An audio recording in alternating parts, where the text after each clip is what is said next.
CM Siddaramaiah ವಿರುದ್ಧ ದ್ವೇಷದ ರಾಜಕೀಯ ಮಾಡಲಾಗುತ್ತಿದೆ ಎಂದು ಆರೋಪಿಸಿ ಶಿಕಾರಿಪುರ ಅಹಿಂದ್ ಯುವ ಘಟಕದ ವತಿಯಿಂದ ಶಿಕಾರಿಪುರದಲ್ಲಿ ಬಂದ್ಗೆ ಕರೆ ನೀಡಲಾಗಿತ್ತು.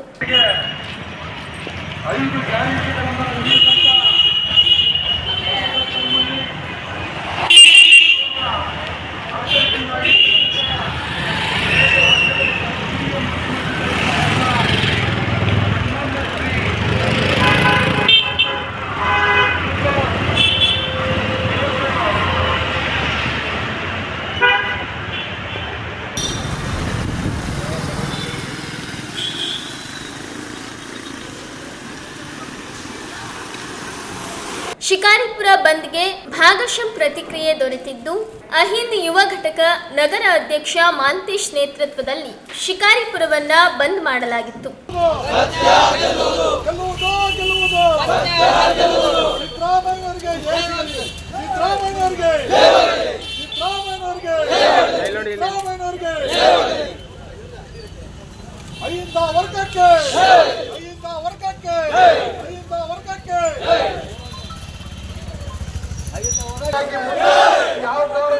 ಸ್ವಲ್ಪ ಹಿಂದೆ ಬನ್ನಿ.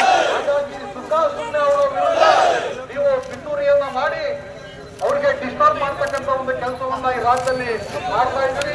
ಈ ರಾಜ್ಯದ ಜನತೆಯನ್ನ ಗೊಂದಲಕ್ಕೆ ಈಡು ಮಾಡ್ತಕ್ಕಂಥ ಕೆಲಸವನ್ನ ಪ್ರಮುಖ ರಸ್ತೆ ಮತ್ತು ವೃತ್ತಗಳಲ್ಲಿ ಅಂಗಡಿ ಮುಂಗಟ್ಟುಗಳನ್ನ ಬಂದ್ ಮಾಡಲಾಗಿತ್ತು. ಬಿಜೆಪಿ ವಿರುದ್ಧ ಘೋಷಣೆ ಕೂಗಿ ಪ್ರತಿಭಟನಾಕಾರರು ಆಕ್ರೋಶ ವ್ಯಕ್ತಪಡಿಸಿದರು. ಇವತ್ತು ಭ್ರಷ್ಟಾಚಾರದ ಪರವಾಗಿ ಮಾತನಾಡ್ತಾರೆ. ಇವತ್ತು ಭ್ರಷ್ಟಾಚಾರವನ್ನ ಮಾಡಿ